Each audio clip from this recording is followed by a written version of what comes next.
Halo teman-teman semuanya, untuk video kali ini kami akan menampilkan video animasi mengenai pengolahan data dan penyaluran informasi sebagai tugas proyek mata kuliah Teknologi Informasi dan Literasi Data. Hormat kami kepada Ibu Hana Dewi Marina Huta Barat, SSI MSI.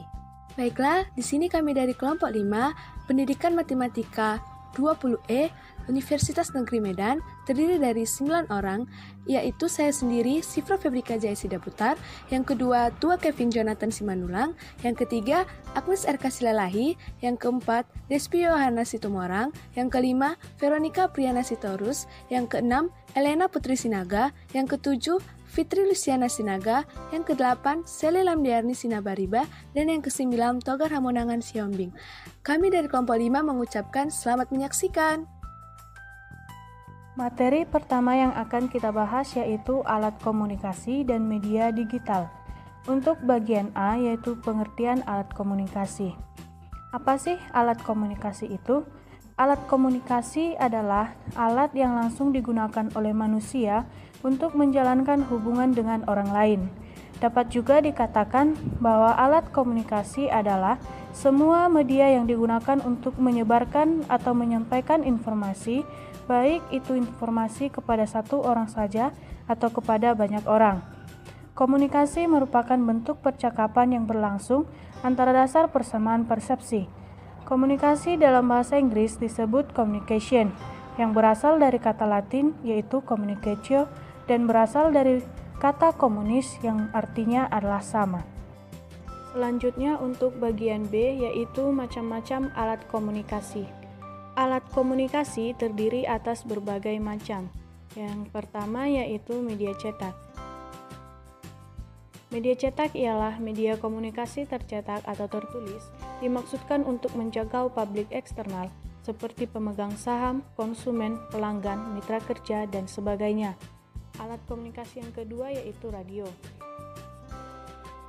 Radio adalah alat elektronik yang digunakan sebagai media komunikasi dan informasi yang termasuk media audio yang hanya dapat memberikan rangsangan audio atau pendengaran saja. Alat komunikasi yang ketiga yaitu televisi. Televisi adalah sebuah alat penangkap siaran bergambar. Kata televisi berasal dari kata tele dan vision, yang mempunyai arti masing-masing, jauh yaitu tele dan tampak untuk vision. Jadi, televisi dapat diartikan sebagai tampak atau dapat melihat dari jarak jauh. Alat komunikasi yang keempat yaitu telepon. Sebagai media komunikasi, telepon sangat penting untuk menyampaikan dan menerima informasi lisan secara cepat dengan pihak publik eksternal. Alat komunikasi yang berikutnya atau yang kelima yaitu smartphone atau telepon seluler. Smartphone adalah telepon yang internet enable yang biasanya menyediakan fungsi personal digital assistant atau PDA seperti fungsi kalender, fungsi agenda, buku alamat, kalkulator, dan catatan. Smartphone merupakan salah satu dari perkembangan teknologi dengan kecanggihan teknologi saat ini.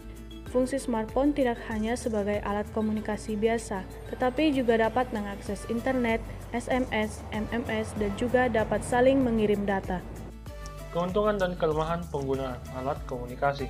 Alat komunikasi yang dewasa ini kita temui sudah mengalami perkembangan yang pesat dalam kurun waktu yang relatif singkat. Pada awalnya, kita menerima berita lewat media audio dengan contoh radio. Media audio ini memiliki keuntungan dan kelemahan. Keuntungannya ialah harganya relatif murah dan dapat membangkitkan fantasi pendengarnya.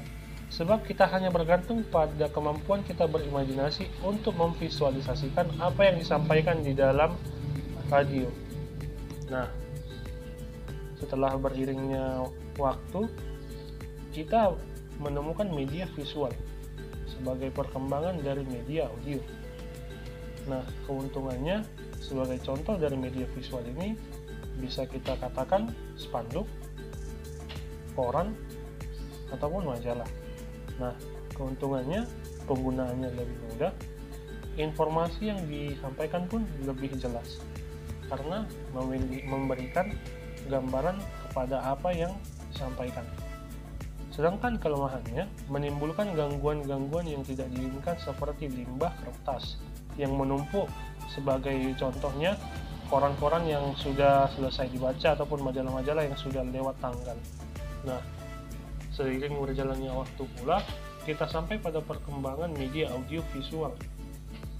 Media audiovisual ini dapat kita ambil contohnya seperti televisi yang memiliki keuntungan yakni entertaining atau tidak membosankan, informasi lebih jelas dan cepat dimengerti, informasi dapat diterima sesuai dengan kenyataan dan spesifik, serta hasilnya dapat dimengerti sebagaimana yang sebenarnya terjadi, karena penggambarannya sangat menguntungkan dibarengi dengan audio dan visual.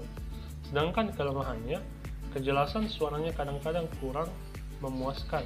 Sebagaimana dengan media audio visual juga bergantung pada posisi perangkatnya. Posisi antenanya menguntungkan atau tidak sangat menentukan kepuasan dari penggunanya. Dan biayanya relatif mahal karena produksinya sangat membutuhkan banyak biaya dan tenaga. Pengertian media digital. Media digital adalah media yang dikemas dalam teknologi yang berbasis sinyal elektrik komputer dengan bantuan sistem bilangan biner. Bilangan biner tersebut akan membentuk kode-kode yang mempresentasikan suatu informasi atau perintah tertentu ke dalam perangkat. Setelah melalui proses digitalisasi, informasi yang masuk akan berubah menjadi serangkaian bilangan biner yang membentuk informasi dalam wujud kode digital.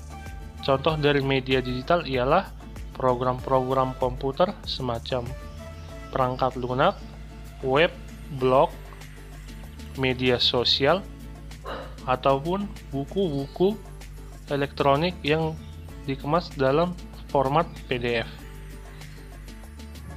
Kelebihan dan kekurangan media digital.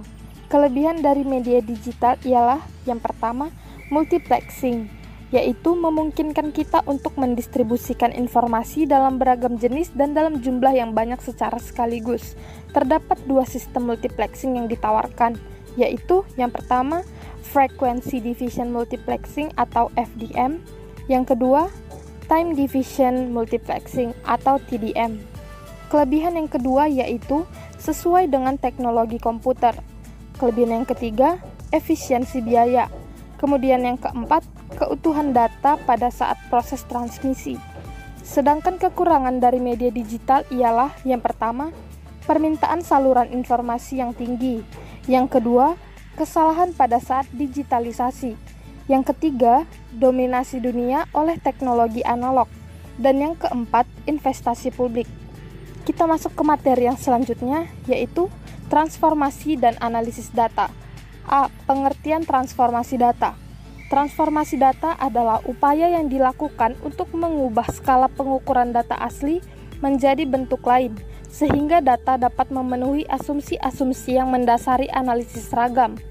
Proses dari transformasi data ialah sebagai berikut. Yang pertama, pemetaan data dari semua elemen data dengan menggunakan aturan transformasi satu ke banyak dan banyak ke satu. Langkah yang kedua, pembangkitan kode yang menciptakan program transformasi yang sesungguhnya. Langkah kedua ini menghasilkan program yang dapat dieksekusi pada sistem komputer target, misalnya dengan menggunakan bahasa Java atau XSLTU untuk langkah pertama. Pemetaan dapat dilakukan secara tidak langsung dengan menggunakan model data mediator, sehingga langkah ini sering disebut dengan mediasi data. B. Pengertian analisis data. Analisis data adalah proses memeriksa, membersihkan, mengubah, dan pemodelan data dengan tujuan untuk menyoroti informasi yang berguna, menyarankan kesimpulan, dan mendukung pengambilan keputusan. Data yang bersifat kualitatif atau tidak dapat diangkakan, maka analisis yang digunakan adalah analisis kualitatif. Sedangkan terhadap data yang dapat dikuantifikasikan, dapat dianalisis secara kuantitatif. Langkah-langkah analisis data yang pertama yaitu pengumpulan data, yang kedua tahap editing, yang ketiga tahap coding, yang keempat tahap pengujian, yang kelima tahap mendeskripsikan data, dan yang keenam yaitu tahap pengujian hipotesis. C. Teknik analisis data. Teknik analisis data dalam penelitian ada dua jenis, yang diantaranya yang pertama yaitu analisis data kuantitatif. Analisis kuantitatif adalah analisis yang menggunakan alat analisis bersifat kuantitatif, yaitu analisis yang menggunakan model-model seperti model matematika, misalnya fungsi multivariat, model statistik, dan ekonometrik. Dalam penelitian kuantitatif, analisis data merupakan kegiatan setelah data dari seluruh responden atau sumber data lain terkumpul. Kegiatan analisis data dapat meliputi yang pertama, mengelompokkan data berdasarkan variabel dari jenis responden. Yang kedua, mentabulasi data berdasarkan variabel dari seluruh responden. Yang ketiga, menyajikan data tiap variabel yang diteliti. Yang keempat, melakukan perhitungan untuk menjawab perumusan masalah. Dan yang kelima, melakukan perhitungan untuk menguji hipotesis yang telah diajukan. Pada bagian ini, saya akan menjelaskan teknik analisis data kedua. Analisis data yang kedua yaitu analisis data kualitatif. Analisis data kualitatif merupakan proses secara sistematis mencari dan mengolah berbagai data yang bersumber dari wawancara, pengamatan lapangan, dan kajian dokumen atau pustaka yang digunakan untuk menghasilkan suatu laporan temuan penelitian. Analisis data kualitatif adalah analisis yang tidak menggunakan model matematika, model statistik dan ekonometrik, ataupun model tertentu lainnya. Di mana dalam hal ini, kita hanya sekedar membaca tabel-tabel, grafik-grafik, atau angka-angka yang tersedia, kemudian melakukan uraian dan penafsiran. Dalam penelitian kualitatif ini, data yang diperoleh berasal dari berbagai sumber, sehingga kita harus menggunakan teknik pengumpulan data yang bermacam-macam dan dilakukan secara terus-menerus. Adapun tujuan dari analisis data kualitatif yaitu yang pertama, menemukan makna. Maksudnya adalah bagaimana seseorang memberikan makna atas sesuatu, baik berupa aktivitas, konsep, ataupun pernyataan.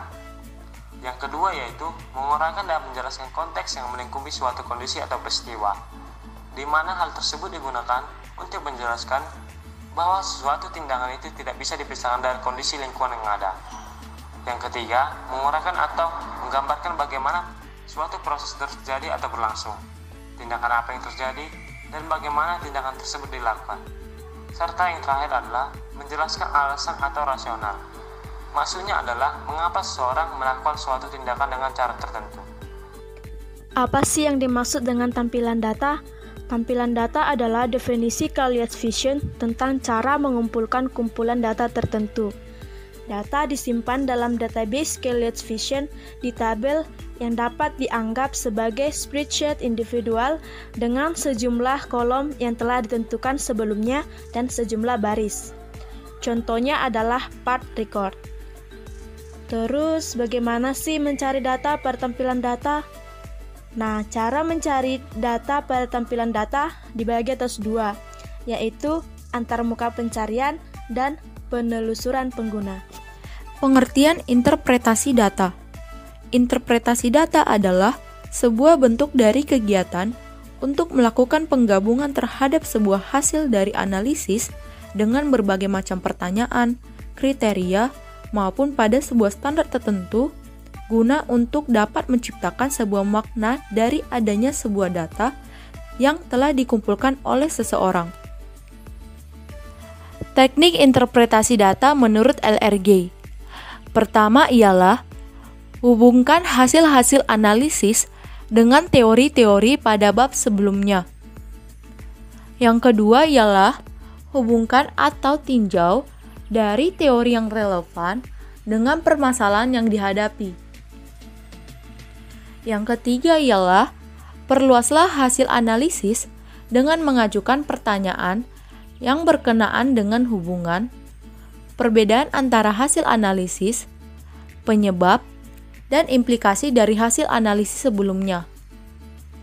Yang keempat ialah hubungkan temuan dengan pengalaman pribadi.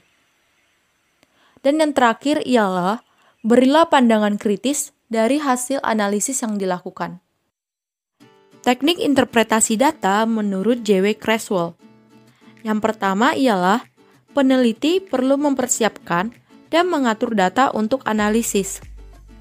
Yang kedua ialah menyiapkan dan mengatur data untuk analisis. Yang ketiga ialah jelajahi dan kode data yang peneliti kualitatif lakukan pada analisis awal data dengan membaca melalui itu untuk mendapatkan pengertian umum dari data.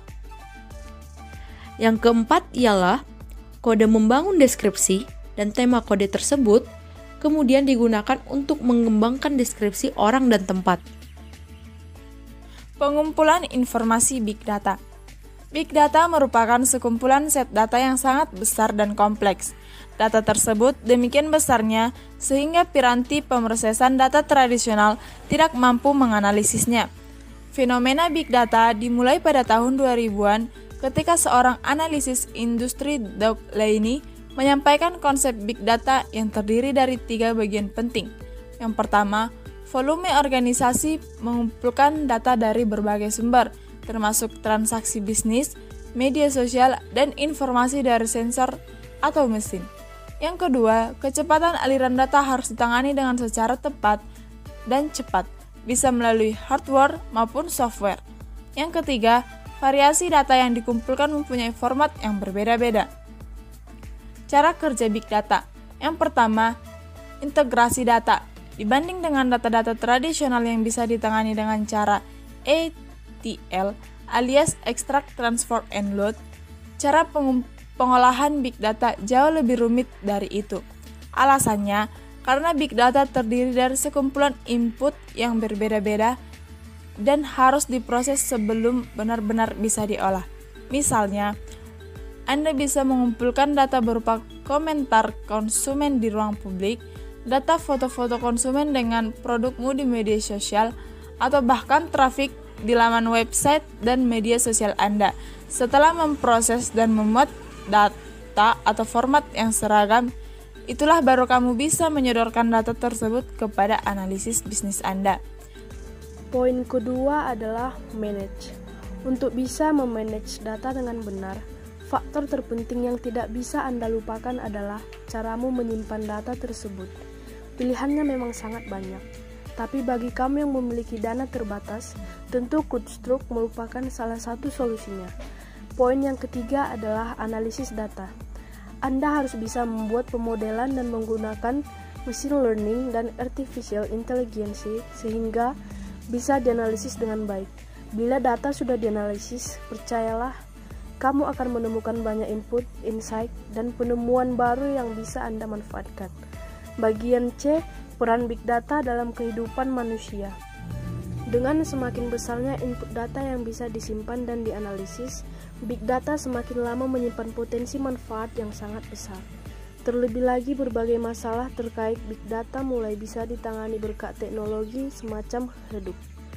Oleh karena itulah, dalam beberapa tahun belakangan ini, bahkan konsep serta pemrosesan Big Data sudah bukan menjadi halangan. Bahkan Big Data sendiri sudah digunakan di dalam beberapa aspek, diantaranya adalah 1. Pengembangan produk. 2. Prediksi dalam maintenance atau memprediksi kegagalan mekanis yang mungkin timbul pada setiap alat yang digunakan di perusahaan. Yang ketiga, customer experience adalah salah satu strategi marketing. Keempat adalah keamanan cyber atau cyber security. Yang kelima, machine learning.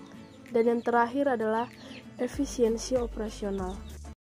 Sekian yang dapat kami presentasikan.